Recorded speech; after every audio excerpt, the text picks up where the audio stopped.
بالله العلي العظيم أعوذ بالله من الشيطان الرجيم بسم الله الرحمن الرحيم الحمد لله رب العالمين والصلاة والسلام على أشرف الأنبياء والمرسلين وخاتم النبيين سيدنا ونبينا وشفيعنا إن شاء الله مولانا أبي القاسم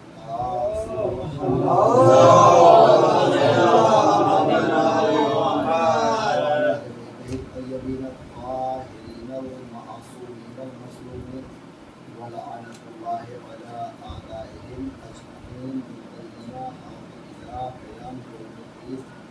أما بعد فقد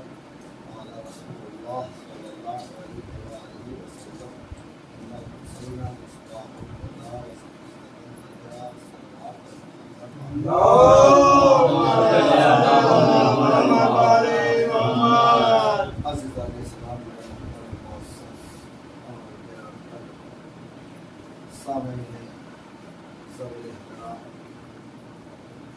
رسالت مآب نے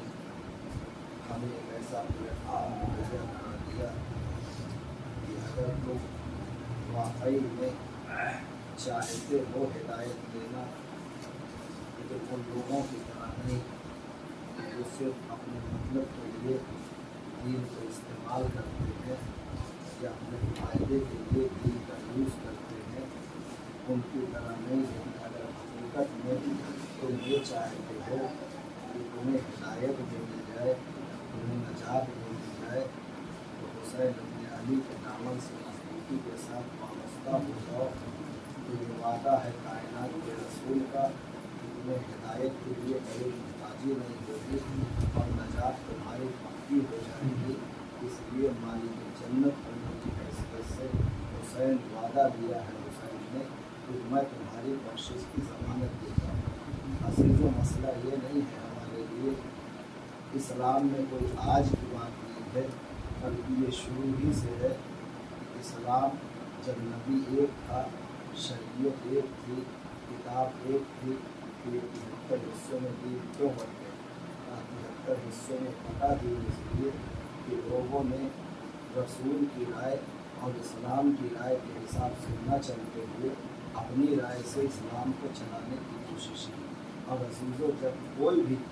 دین ہو, کوئی بھی مذہب ہو, جب تک اس کے حساب سے چلا جاتا ہے, جب تک وہ چیز کارگر ہوتی ہے. لیکن جب انسان اپنے لیے جو ہے اس کو اپنے حساب سے چلانے کی کوشش کرتا ہے تو پھر کئی گھروں میں وہ چیز بٹ کے رہ جاتی ہے. یہی حال ہوا اسلام کے ساتھ بھی. چونکہ رسول جب اسلام لے کے آئے تو اسلام میں کئی گروہ کے لوگ اکٹھا ہوئے. ایک گروہ تو وہ تھا کہ جو یہ ڈھونڈ کے آیا تھا, یہ سوچ کے آیا تھا کہ ہمیں کچھ لینا ہی ہے, ہمیں کچھ حاصل ہی کرنا ہے, چاہے ان کو جتنی مشقتیں برداشت کرنا پڑے, چاہے جتنی زحمتیں برداشت کرنا پڑے. یہ وہ گروہ تھا کہ جو جب بزم میں آیا تو اس میں سے کوئی 8ویں درجے پہ پہنچ گیا, کوئی 5ویں درجے پہ پہنچ گیا, کوئی 4تھے درجے پہ پہنچ گیا, کوئی پہلے درجے پہ پہنچ گیا. لیکن ایک گروہ وہ بھی تھا کہ جو صرف یہ سوچ کے آیا تھا کہ جب سے کعبے سے بتوں کو صاف کیا گیا تھا اور خانہ کعبہ میں چڑھاوا آنا بند ہو گیا تھا اور آمدنی ختم ہو گئی تھی اور اسلام میں آمدنی دھیرے دھیرے بڑھتی جا رہی تھی, اس لیے کہ وہاں پہ تو ابو سفیان کی غلامی کرنی پڑتی تھی. لیکن یہاں پہ آنے کے بعد نہ تلوار چلانا ہے, نہ کچھ کرنا ہے, بس جنگ میں تھیلے لے کے جانا ہے. تلوار تو علی لے کے جائیں گے, ہمارا رہے گا. لہٰذا انہوں نے کمائی کا ذریعہ بنا کے اسلام کے دعوت میں انٹری لے لی. اور تیسرا وہ گروہ تھا کہ جو انٹری دے نہیں رہا تھا اسے بھیجا گیا تھا تاکہ جا کے اسلام کے شیرازے کو سمجھا جا سکے اور اسلام کے دائرے کو سمجھا جا سکے کہ اسے کھوکھلا کیا کیسے جا سکتا ہے. اور اس سب کا اگر کوئی ماسٹر مائنڈ تھا تو یزید کا بھی دادا اور معاویہ کا بھی باپ ابو سفیان تھا. چونکہ یہ جو ہے اسلام نہیں لے کے آ رہا تھا